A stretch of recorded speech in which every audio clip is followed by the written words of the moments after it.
I have intimate knowledge of this particular topic.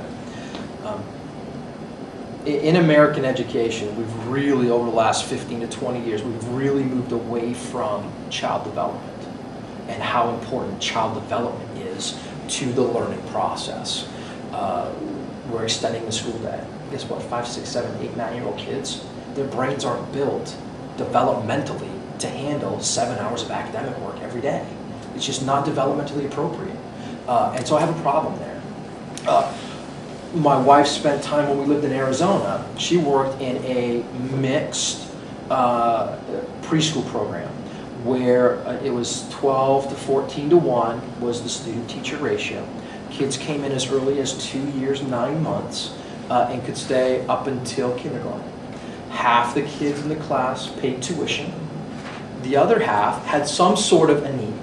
Oftentimes it was speech, could it be gross or fine motor, but there was some sort of deficiency that was identified as early as 2-9 by the district.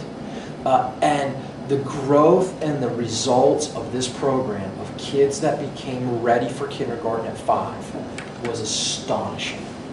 I'm not against the public school system being engaged in pre-5 education. But we have to do it thoughtfully. We have to do it in ways that make sense. And we have to do it in ways that bring some innovative solutions like that to the table, because guess what?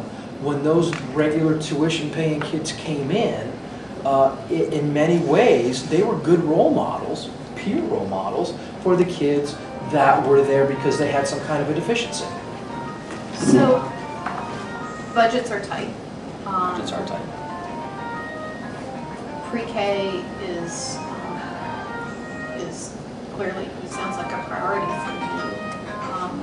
Where does the money come from? How do we pay for it? Right. Again, the priorities for me are programs that work. So which ones don't work? What if you looking at the district, what do you say? Well, right. this clearly doesn't work. Well, part of the challenge is that our board today and historically looking backwards is not nearly transparent, and so regular Joe average citizen guy doesn't know because I don't have access. I don't have access to the line by line, item by item budget. I don't have it. We need to not only have it, but we need to share it with the public, and we need to say, here are the measures that we're going to use to determine what fails, what meets, and what exceeds. And we have to make sure that everybody understands what that is. And then we have to go through everything, at every program and every line and every expenditure to identify those things. Before we do that work, we do not know if we have a budget problem or not. We think we do, but do we? I would contend that we don't really know because we don't really know. We have a transparency problem, in my opinion. That's one of the things that I want to bring is it's time to open the kimono entirely and say, here are the facts. Not what our own individual political philosophy or guiding philosophy tells us that we believe, but what is fact. And when you get to that point, you then are able to take emotion out of the equation. And when you remove emotion, then you're able to have really solution-focused, forward-looking conversations that drive meaningful kinds of changes and results. We're not there in this community today. We desperately need to get there, because if we don't, we're not going to get anything other than what we've had. And I'm deeply concerned about that. CMS has a long history of not being transparent. And it's a large, as you said, large organization. Yeah. A new superintendent will be coming in.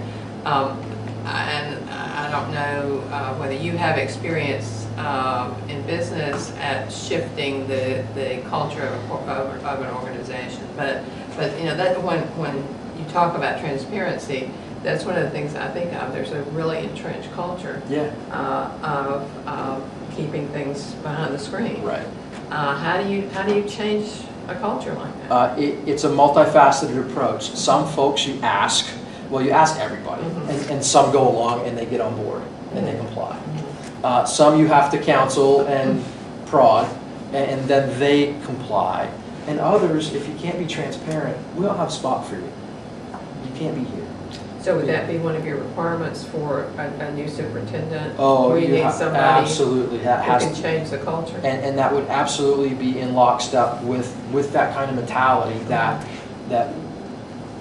if you go out into the community, one of the things that you will hear is, we don't trust CMS. That cannot be allowed to continue.